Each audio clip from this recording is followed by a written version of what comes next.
quase uma obviedade. Cara, era óbvio. Era óbvio. Não, e assim, escrito nas estrelas, né? Falando em estrelas, a gente tem que falar da França, né? França de 2026, caraca, tá jogando muita bola. Bom, meu nome é Marcelo Estobaus, mas tu pode me chamar de TGD. E depois da vinheta, a gente vai falar tudo sobre esse França 2, Marrocos 0. Esse primeiro jogo das quartas de final da Copa do Mundo de 2026.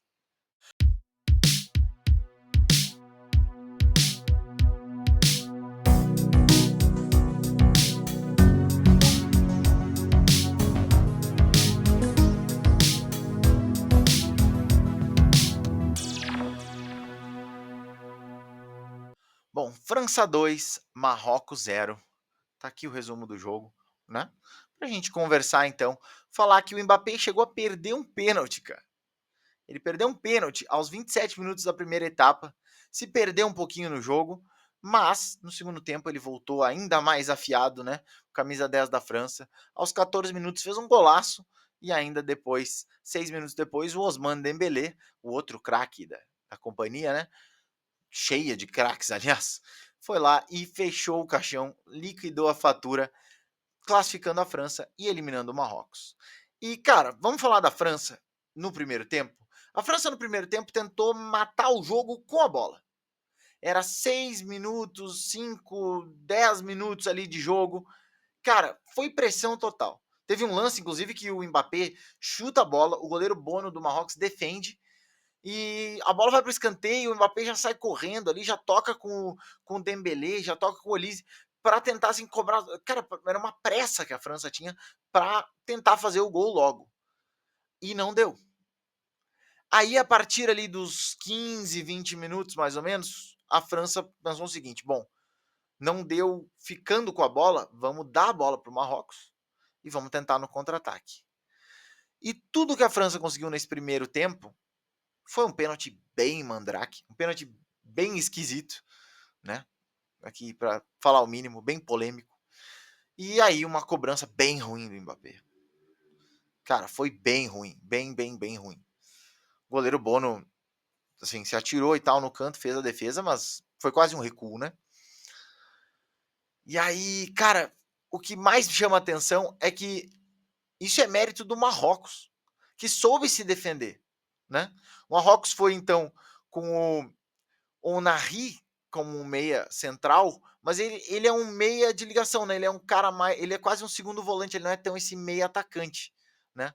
E o Talbi, então, foi o escolhido para ser substituto do Saibari. E o Talbi, ele não é exatamente também esse centroavante, né? Ele não é um cara de posicionamento, de ataque, né? Então, cara, o Marrocos basicamente se defendeu muito mais do que quis atacar. Então a França não conseguiu achar os espaços no primeiro tempo e também não conseguiu dar a bola e fazer com que o Marrocos saísse um pouco, né? E só que no segundo tempo, e aí é que vem o fato interessante, é que eu digo que, cara, tava escrito nas estrelas. Todo mundo já sabia que o gol da França ia sair e que ia ser, era inevitável, assim. Porque o técnico do Marrocos, o senhor Mohamed Ouabi, ele pensou: se eu ficar muito atrás o jogo inteiro, uma hora eu vou furar. Uma hora minha defesa vai furar e a França vai fazer um gol. Então eu tenho que sair um pouquinho. Cara, acho que talvez tenha sido o maior erro dele nessa Copa do Mundo. O Marrocos tentou sair um pouquinho de trás e ir um pouco para cima da França.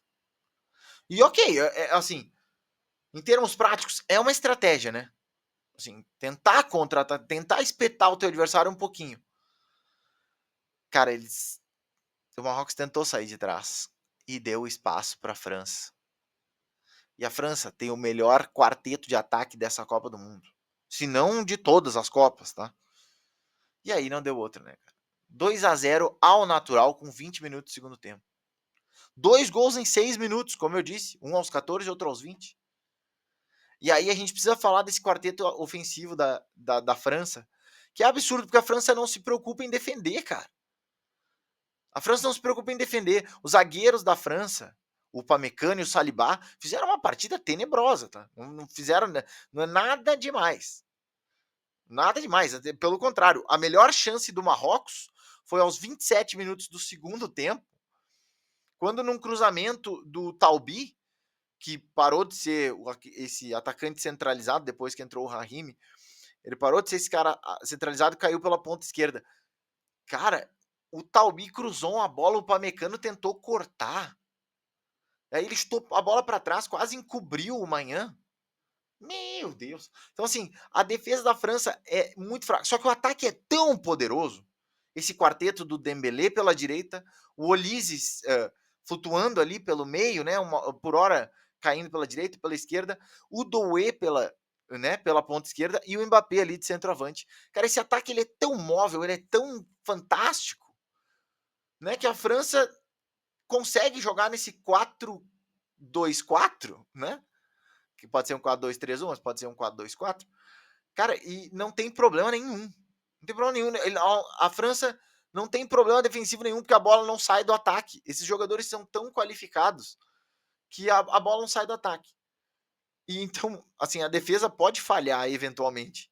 Que, cara, não faz a menor diferença. Eles vão lá e resolvem. Como resolveram, né? Então, a gente precisa falar um pouco desse quarteto ofensivo.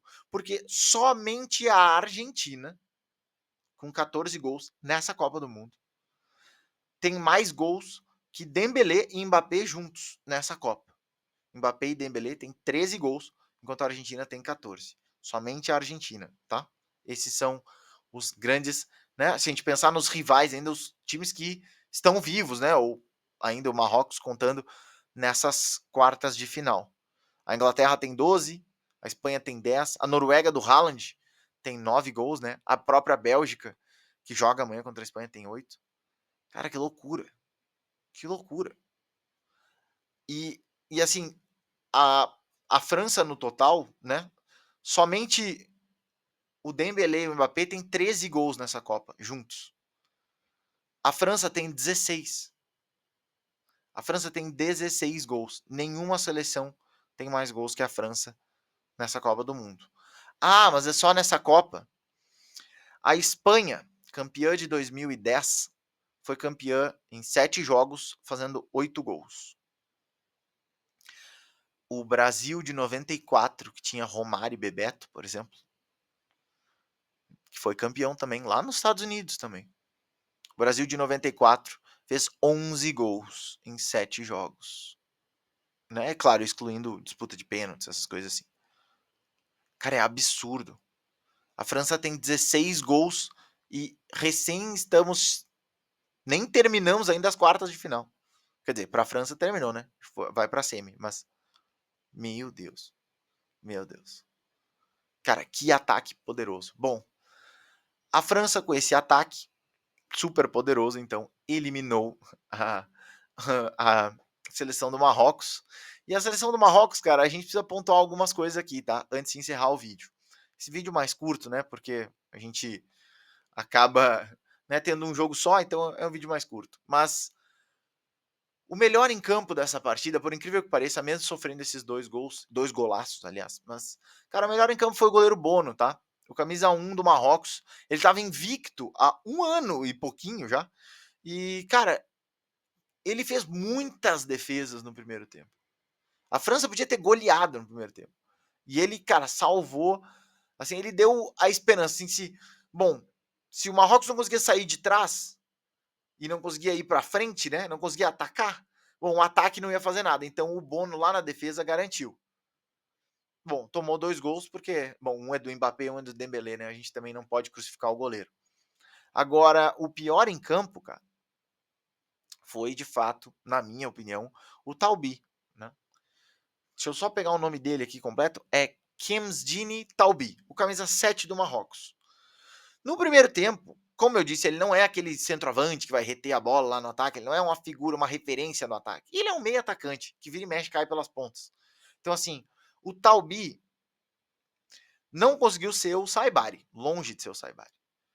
E também não conseguiu dar a presença ofensiva que o Rahimi, por exemplo, dá, que é o centroavante reserva, né, o camisa 9 do Marrocos. O Talbi acabou não tocando na bola no primeiro tempo, basicamente. Eu não me lembro de nenhuma jogada dele no primeiro tempo.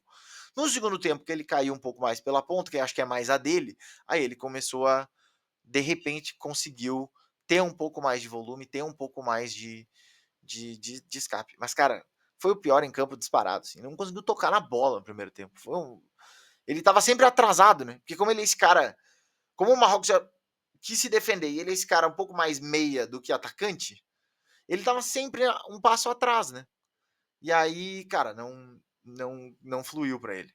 Ele tava sempre atrasado na jogada, sempre chegava atrasado nos ataques, né, nos contra-ataques que o Marrocos tentava propor.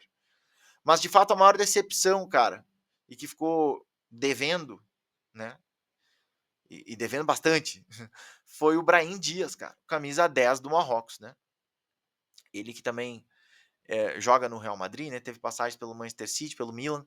Cara, Brahim Dias ficou devendo mais do que, olha, meu cartão de crédito tá com inveja do que o Brahim Dias ficou devendo. Meu Deus. Cara, não é o que a gente espera de um camisa 10 do Real Madrid, camisa 10 da seleção do Marrocos, que vem sendo uma boa sensação, uma boa seleção, né, desde a Copa de 2022, vem crescendo. Cara, ele fez uma partida boa, o Brahim Dias, que foi a estreia contra o Brasil, lá naquele 1-1, né, que na minha opinião ele foi o melhor em campo naquele jogo. Depois ele foi gradualmente desaparecendo da Copa do Mundo. Cara, o Brahim Dias, hoje ele não apareceu para jogar contra a França. E aí, bom, a França, o 10 da França é só o Mbappé. Aí o Marrocos precisava do seu 10 e o seu 10 não apareceu. Bom, o Brahim Dias fica com a nota 0 de hoje, porque, olha, sinceramente, desaparecido em campo. E bom, agora sim, os próximos jogos estão aqui para a gente falar que o Marrocos está eliminado da Copa do Mundo nas quartas de final, mas a França segue para a semifinal para enfrentar Bélgica ou Espanha, que se enfrentam então amanhã, né, no dia 10 de julho, na sexta-feira. E bom, essa semifinal acontece na próxima terça-feira, dia 14, às 4 horas da tarde, no horário de Brasília, em Arlington, no Texas, né, no AT&T Stadium. Então, bom, o que eu vou dizer? Já deixa aqui nos comentários, deixa os teus palpites, cara. Teu palpite, vai dar Bélgica ou vai dar Espanha? E a França? França tem mais chance contra a Bélgica? Ou se pegar a Espanha, bom, França e Espanha nessa semifinal ia ser loucura, né? Imagina Mbappé, Dembélé, Olise, Doué contra o Yamal, o Oyarzabal, o próprio Rodri. Nossa, né? Cara, o Alex Baena, né, que tá fazendo uma baita Copa do Mundo pela Espanha. Então, bom, a gente descobre isso amanhã no dia 10. Meu nome é Marcelo Estobaus, mas tu pode me chamar de TGD. E como eu disse, deixa teu like, te inscreve no canal. Se gostou da resenha, né? Se não gostou da resenha, o dislike também faz parte do jogo. E eu te vejo amanhã, sexta-feira à noite, estamos aqui pra gente falar então de Bélgica e Espanha, quem classificou, né, para pegar a França e quem foi eliminado e volta para casa mais cedo. Beleza? Um grande abraço, eu te vejo na próxima resenha. Valeu!